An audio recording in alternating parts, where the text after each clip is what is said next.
من ترى الأنسب لقيادة تونس في المرحلة القادمة؟ النهضة. كشخص من تختاره النهضة؟ ومن ستختاره النهضة؟ المؤتمر يقرره. ومتى يكون المؤتمر؟ في جولاي القادم إن شاء الله. هناك بعض الأحاديث ممكن صحفية تتحدث عن أنه رئيس الحكومة الفعلية والقائد الفعلي للدولة تونس هو الشيخ راشد الغنوشي، وأن رئيس الحكومة السيد حماد الجبالي يلتقي السيد الغنوشي يوميا ليتلقى منه التعليمات المختلفة في التوجيهات العامة حول تسيير الدولة. من حقيقة هؤلاء لم يتحرروا من عقلية ما قبل الثورة، يعني أنه لابد أن هناك شخص واحد هو الذي يدير كل الأمور. يا أخي قامت ثورة ضد هذه العقلية. لماذا نحتقر زعماء هذا البلد؟ لماذا نقلل من شأن الدكتور مرزوقي؟ لماذا نقلل من شأن الدكتور بن جعفر؟ لماذا نقلل من شأن محمد الجبالي؟ لماذا هؤلاء نعتبرهم يعني مجرد مريونات، يعني مجرد طراطير يسيرهم الغنوشي؟ هذا عيب، هذا احتقار لشخصيات كبرى يعني لها تاريخ، واحتقار للوزراء، واحتقار لهذه الأحزاب.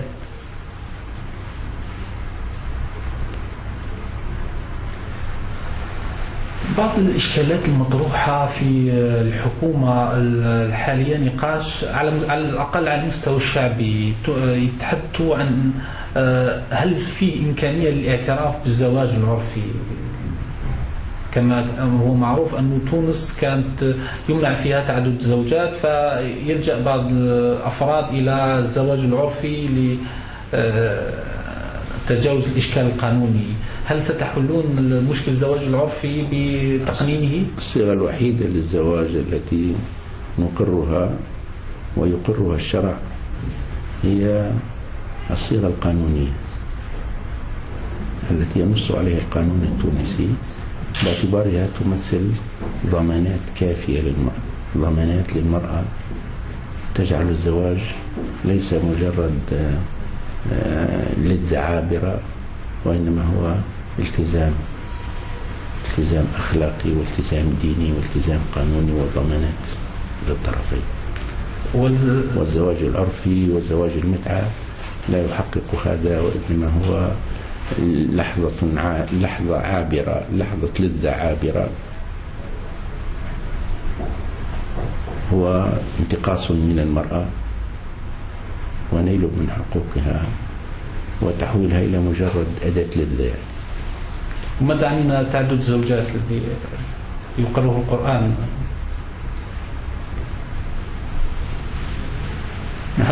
نحن لا نخالف شيئا أتى به القرآن الكريم، ولكن القرآن لم يجعل من التعدد فريضة دينية، وإنما هو مجرد إباحة، ويجوز لولي الأمر للسلطة الشرعية أن تقيد المباح إذا رأت أنه يؤدي إلى عكس مقصوده. ستقيدون المباح؟ وقع تقييد المباح، مجال الأحوال الشخصية قيدت المباح. المجال على ما يبدو تهيمن على المساجد على الأقل كمرحلة أولى. السلفية ليست شيئا واحدا. تقديرون أن معظم السلفيين هم يبشرون بثقافة ولا يهددون الأمن، يعني يبشرون بثقافة يمكن للمجتمع المدني أن يتعامل معها بالحوار والاستيعاب، ويمكن للديمقراطية أن تتعامل مع كل هذه التيارات الفكرية. في مصر كان هنالك في زمن الديكتاتورية كان هنالك جماعات مسلحة قوية ومثلت تهديدا، بينما اليوم في مصر هذه التيارات تتحول إلى أحزاب، بمعنى أن الديمقراطية تستوعبها ليس بعيدا أن تتحول السلفية التونسية أيضا، أن تأخذ السلفية التونسية نفس المسار، أن تعبر عن نفسها من خلال صيغ حزبية، وتكون الديمقراطية قد ربحتها، أي نقلتها من مستوى العنف من صناديق الذخيرة إلى صناديق الاقتراع. بالنسبة للعلاقات مع الجزائر، تونس قلت إذا السبب الأول في الظاهرة السلفية هذه، السبب الأول هو حالة الاضطراب الموجود في الإقليم وخاصة على حدودنا الجنوبية، والسبب الثاني هو أعمق من ذلك، الفراغ الذي تركته دولة الاستقلال بنسفها للمؤسسات الدينية التاريخية في تونس مثل جامع زيتونة، بما جعل تونس في النهاية منطقة منخفضة، يعني تستورد تدينها، تتطلع إلى الخارج لاستيراد تدينها، لأنه لم تعد هناك مرجعية دينية في تونس بعد القضاء على جامع زيتونة وبعد الضربة العميقة والواسعة التي وجهت للنهضة. فأصبحت تونس بلد مسلم، ولكنه بلد ليس عنده مرجعية إسلامية،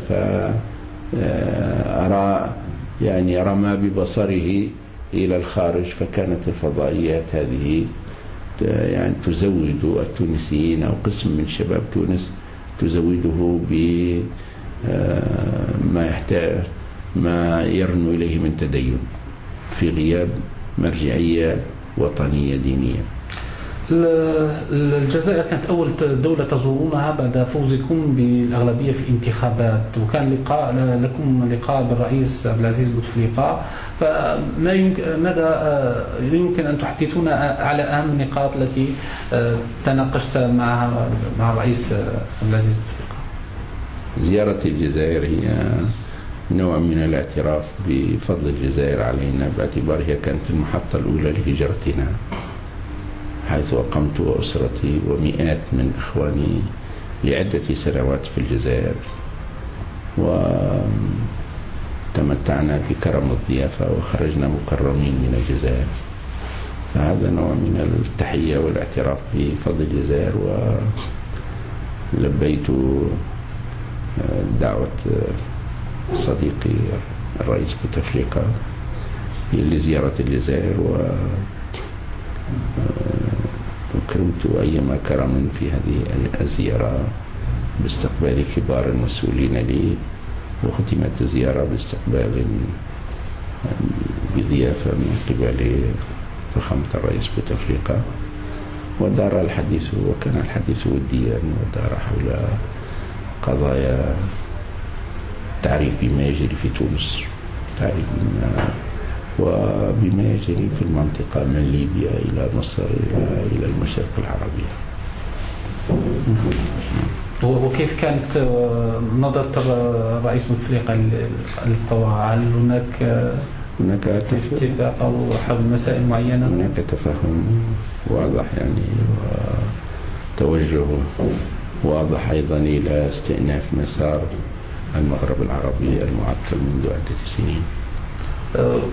بالنسبة للملف المغرب العربي، ما هي نظرتكم لإعادة إحياء هذا الاتحاد، وما تقييمكم في نفس الوقت لزيارة الرئيس المرزوقي للدول الثلاث؟ كانت زيارة إيجابية، واستقبل أيضا استقبالا يعني حارا، واليوم لم يعد الحديث عن المغرب العربي مجرد حلم، وإنما أصبح هنالك جدول أعمال للقاء قمة بين الرؤساء المغاربيين الآن، وبصدد التحضير لها. وهناك قضية الصحراء الغربية، هل التي تعيق بناء المغرب العربي، فهل لحركة النهضة تصور معين أو لحل هذه الإشكال، لحل هذه الأزمة التي تعيق تطور؟ أنا تحدثت في المغرب، زرت المغرب الأقصى وزرت الجزائر، تحدثت بنفس اللغة في البلدين، أن هذه المشكلة، مشكلة الصحراء، هي نتيجة لمشكلة أخرى وليست سبب، ليست هي التي عطلت المغرب العربي. وإنما الذي عطل المغرب العربي هو عدم الإقدام على إقامة الوحدة. لو تقدم مسار الوحدة لهمش موضوع الصحراء، بل لحل من نفسه، لأننا عندما نصبح أرضا واحدة لا تسل هذه القطعة من الأرض هي اللي أملك. الآن يسير الأوروب يسير من فرنسا إلى حدود روسيا، لا يسأل أحد عن بلده، لا يسأل أحد عن هذه الأرض هي أرضك أم أرضي. ففي غياب الوحدة حصلت عدة إشكالات، من جملة هذه الإشكالية، ولذلك فلنعد إلى الأصل. وعندئذ المشكلات التي تولدت عن غياب الوحدة ستحل من نفسها. الربيع العربي أتى بالإسلاميين إلى السلطة في تونس، في المغرب، في مصر، ممكن جدا في ليبيا.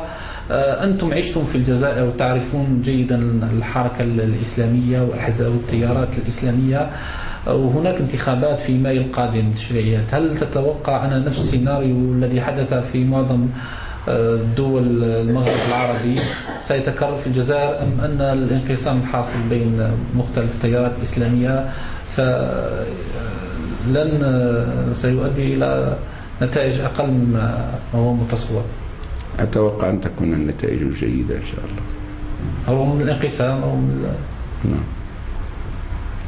عندما تجري العملية الديمقراطية النزيهة يكون الجميع قد نجحوا، وعندما تجري العملية مغشوشة يكون الجميع قد فشلوا.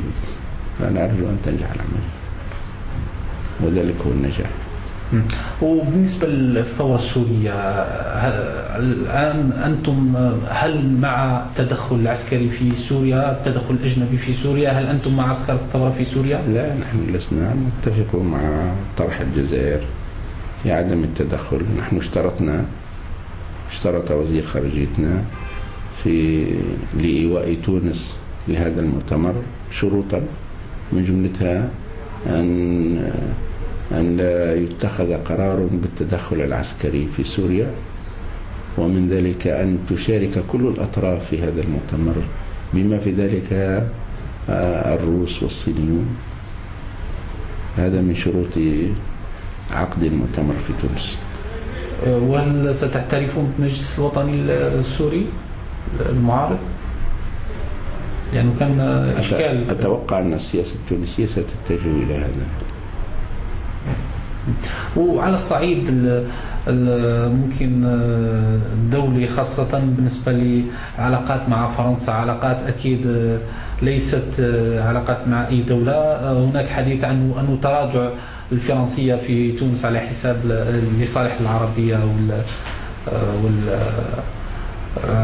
تونس تربطها مع الاتحاد الأوروبي اتفاقية تبادل مشترك، وحكومة الثورة حافظت على هذه الاتفاقية، بل ارتقت بها إلى مستوى الشراكة الممتازة. آخر كلمة للقراء الخبر والشعب الجزائري بشكل عام. تحية للشعب الجزائر،